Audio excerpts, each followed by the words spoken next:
I've been working at Service through CCSJ for 2 years now. I've worked at multiple sites, both ongoing and one-time sites, and I worked especially including Gogans Elementary, House of Ruth, Casa of Maryland, Cristo Rey Jesuit High School, and the Choice Program. I've learned a lot throughout my experiences. I've learned so much, and obviously I've done a lot, so I'm going to try and shorten it into just 3 major points. First, I want to talk about the time commitment. I remember the first time I signed up for service, and I was completely terrified when they were like, okay, so what's a block of time that you can commit to every single week for the rest of the semester?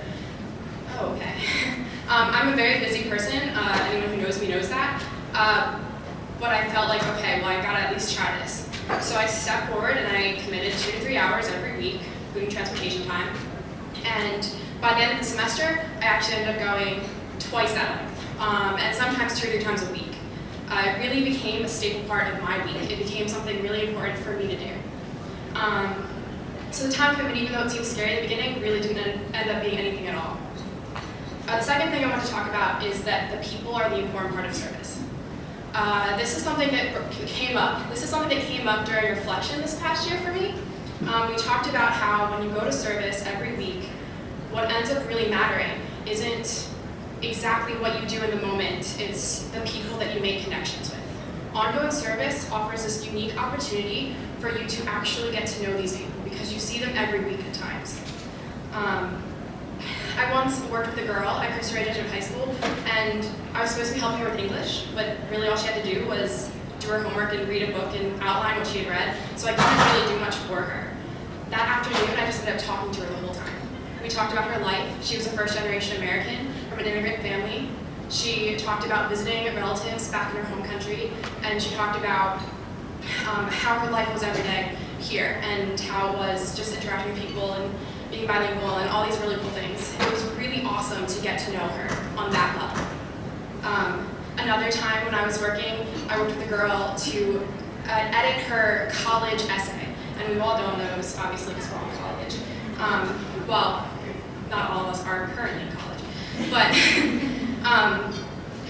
we've all been there. And the college essay, I had to help her restructure it. I had to help her show, not tell, and all these things. And it was very mechanical in some ways. But then the story that she told in her essay was so personal. And it was a story about how she had been put in the hospital when she was 11 years old. And she couldn't walk, and she had to relearn how to walk. She had to go through physical therapy and relearn everything. And it was really scary for her. I mean, she was 11 years old. What helped her was that her aunt recommended she get a journal, actually gave her a journal, and recommended she write in it every night. And that became a token for her that gave her strength as she went through her journey. And now, even to this day, several years into high school, she still writes in her journal every night. And that was really inspiring to me. And that connection that we made that day, that was really inspiring to me, because it's the people that matter. The third thing I really want to touch on is that the little things can mean a lot. And this kind of varies from everyone, like, oh, it's the people, right? But sometimes when you go to a service site, you end up doing busy work. You end up doing data entry, or you end up making copies or sorting through files. Casa of Maryland, I tend to, this past week, for instance, I was checking file names and making sure that the contents matched, and making sure that they were in the right order. And I had to go through all of the files, like A to Z. It was a lot of files, it's tax season, and I had to make sure that all the names matched, which was kind of monotonous in a lot of ways. I mean, you're just looking for the names. But I ended up finding some that weren't quite matching up, and I ended up rearranging them so that they were in the right order. So that later, my boss, if he needed to go back and look at those, would be able to find them. And that's important. And it feels sometimes like when we go to service, like we're gonna do this huge thing, it's gonna be this huge deal. But sometimes we end up doing these little things. And you think like, oh, well, I could get a job and get paid to do this. Like, this is busy work. But those are also the important things. If I'm not doing them, then someone else has to. Someone who's maybe more qualified to help the clients than I am. For me, it's those little things and it's the people.